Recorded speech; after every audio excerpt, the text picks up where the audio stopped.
Bismillahirrahmanirrahim. Assalamualaikum warahmatullahi wabarakatuh. Perkenalkan, nama saya Fatma Rahman, kelas 3D jurusan Pendidikan Guru Sekolah Dasar, Fakultas Ilmu Pendidikan, Universitas Negeri Gorontalo. Tujuan saya membuat video presentasi ini yaitu untuk memenuhi salah satu tugas mata kuliah pengembangan kurikulum SD yang diampu oleh Ibu Nur Fadlia, SPD, MPD. Pada kesempatan kali ini, saya akan menjelaskan bagaimana implementasi kurikulum darurat COVID-19 di lapangan. Informasi ini saya peroleh dari wawancara langsung kepada guru, orang tua, dan juga siswa. Nah, sebelum saya menjelaskan atau memaparkan hasil wawancara saya akan terlebih dahulu menjelaskan apa yang dimaksud dengan kurikulum darurat COVID-19.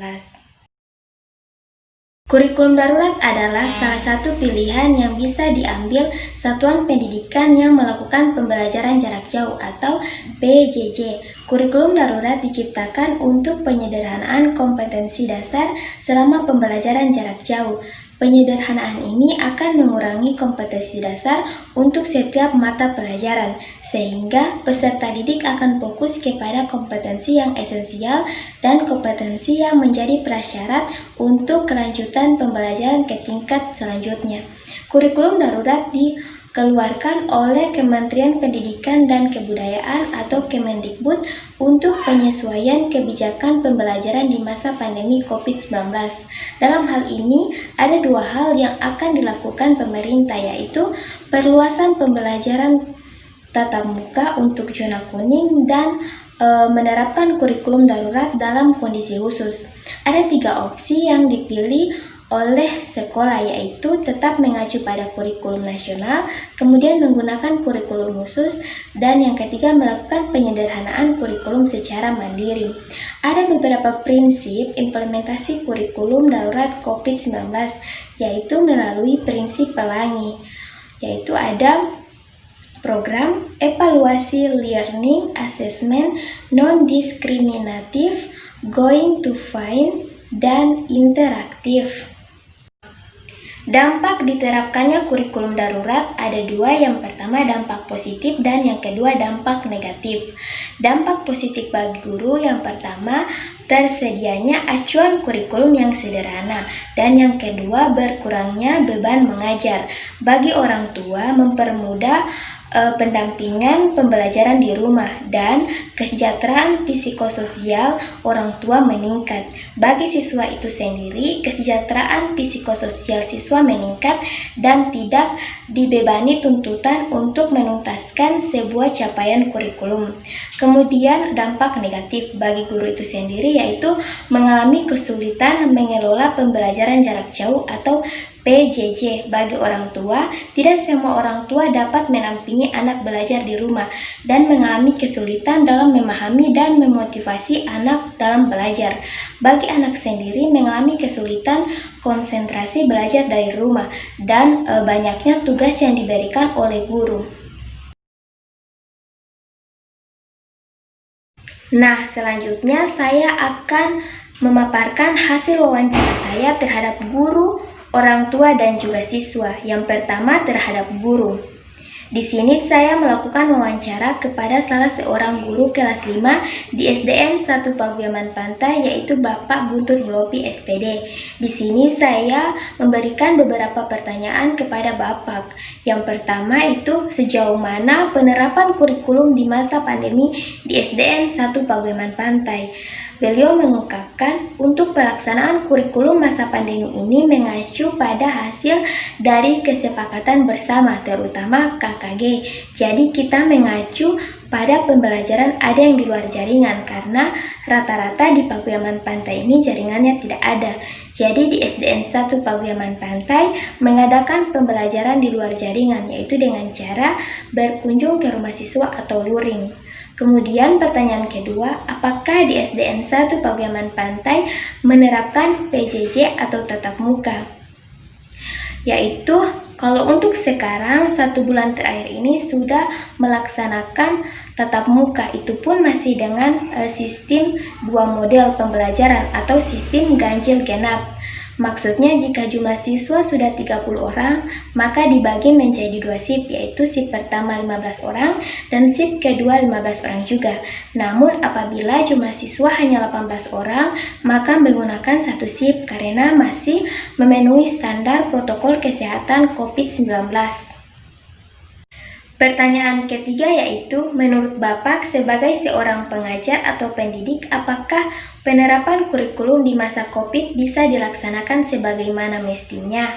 Melihat kondisi sekarang ini, pelaksanaan kurikulum di masa pandemi ini tidak berjalan maksimal, karena ketika kita membuat 2 shift atau belajar secara luring, ketika guru berkunjung ke rumah siswa, maka siswanya terkadang tidak ada di rumah. Jadi untuk pelaksanaan kurikulum selama masa pandemi ini tidak berjalan mulus, tetapi sebagai seorang guru tetap mengupayakan bagaimana cara memotivasi siswa agar tetap mengikuti pembelajaran dengan baik. Kemudian pertanyaan yang keempat, apakah Bapak menggunakan teknologi sebagai media pembelajaran selama pandemi ini? Melihat kondisi di Pakualaman Pantai ini, untuk teknologi kita masih minim. Jadi di SDN 1 Pakualaman Pantai tidak menggunakan teknologi untuk media pembelajaran, tetapi masih mengadakan pembelajaran dengan cara pendekatan terhadap siswa atau luring. Pertanyaan kelima, saat melaksanakan pembelajaran, apakah ada kesulitan atau hambatan dalam pelaksanaannya pada masa pandemi ini? Berbicara kesulitan atau hambatan pembelajaran di masa pandemi ini, semua guru mengalami kesulitan. Walaupun guru sudah berusaha semaksimal mungkin, tetapi siswa yang belum terlalu siap untuk belajar di rumah, sehingga menyebabkan pembelajaran selama pandemi ini tidak berjalan secara efektif dan efisien. Kemudian pertanyaan yang keenam, apakah ada sosialisasi atau pemberitahuan kepada orang tua atau siswa itu sendiri dalam penerapan kurikulum selama masa pandemi ini? Dalam penerapan kurikulum memang sudah mengadakan sosialisasi atau pertemuan dengan orang tua siswa, tetapi memang kondisi di lapangan yang tidak sangat mendukung karena orang tua tidak bisa sepenuhnya mendampingi anak belajar selama pandemi ini. Misalnya, orang tuanya yang bekerja sebagai petani dan nelayan.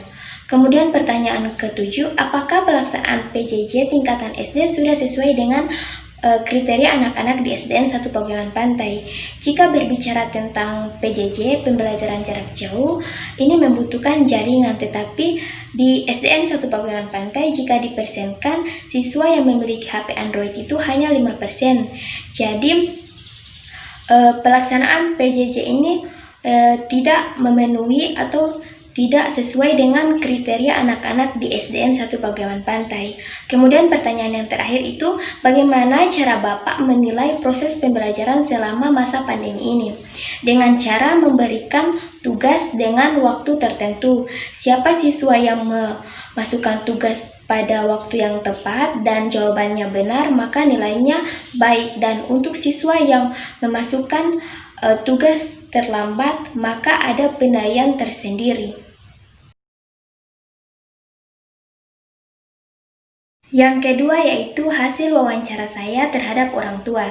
Di sini saya mewawancarai seorang ibu yang bernama Ibu Agustin Ali SPD dengan memberikan beberapa pertanyaan.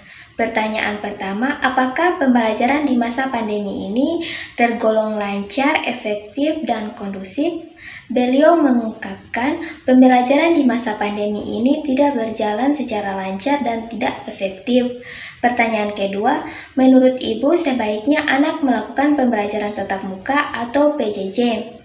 Menurut beliau, pembelajaran dilakukan sebaiknya dengan tatap muka, karena tatap muka anak lebih bisa memahami apa yang guru sampaikan dibandingkan dengan pembelajaran secara online. Pertanyaan ketiga, di masa pandemi ini apakah biaya pendidikan mengalami kenaikan atau tidak? Beliau mengungkapkan biaya pendidikan di masa pandemi ini sama saja dengan biaya pendidikan di masa normal. Pertanyaan terakhir, sebagai orang tua, apakah Ibu melakukan evaluasi atau mengulang kembali pembelajaran anak? Iya, beliau mengulang kembali apa yang diajarkan oleh guru.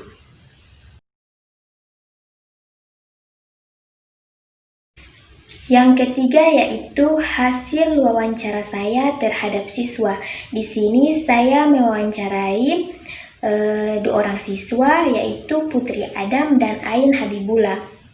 Mereka adalah siswa yang duduk di kelas 3 SD di SDN 1 Paguyaman Pantai. Saya memberikan beberapa pertanyaan. Pertanyaan pertama itu, apakah mereka senang dengan pembelajaran yang dilaksanakan oleh bapak atau ibu guru, yaitu belajar di rumah atau luring? Mereka lebih senang belajar di sekolah karena di sekolah mereka bisa bertemu dengan teman yang banyak.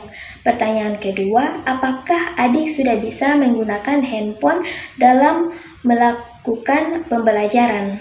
Seperti yang saya sudah jelaskan tadi, di Paguyaman Pantai itu jaringannya belum ada, hanya menggunakan jaringan wifi. Jadi mereka hanya 1 atau 2 kali saja mencari materi yang diberikan oleh guru dengan meminta bantuan kepada kakak mereka.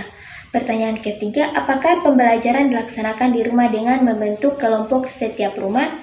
Iya, setiap satu kelas dibagi menjadi beberapa kelompok.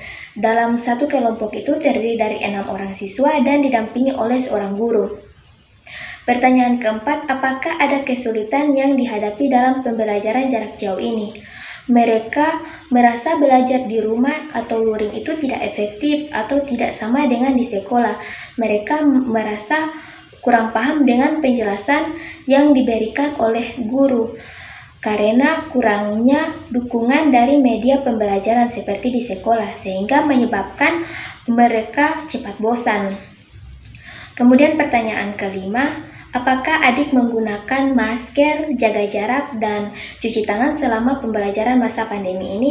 Iya, selama pembelajaran pada masa pandemi ini mereka mengikuti protokol kesehatan COVID-19. Saat di rumah, apakah orang tua mendampingi mereka dalam belajar? Seperti yang kita ketahui, sebagian besar orang tua siswa di SDN 1 Paguyaman Pantai itu bekerja sebagai petani dan nelayan. Jadi mereka berangkat pagi, pulangnya sore. Jadi tidak bisa sepenuhnya mendampingi anak belajar di rumah. Kemudian apakah ibu di rumah mengulangi kembali atau pelajaran yang diberikan oleh ibu guru? Kadang diulangi, kadang tidak, karena mereka bekerja seharian penuh, jadi mereka merasa kecapean. Semoga masa pandemi ini cepat berakhir agar kita semua bisa melakukan aktivitas seperti biasa. Terima kasih, itulah pemaparan hasil wawancara saya tentang bagaimana implementasi kurikulum darurat COVID-19 di lapangan. Jika ada kesalahan kata, saya mohon maaf. Wabillahi taufiq wal hidayah. Wassalamualaikum warahmatullahi wabarakatuh.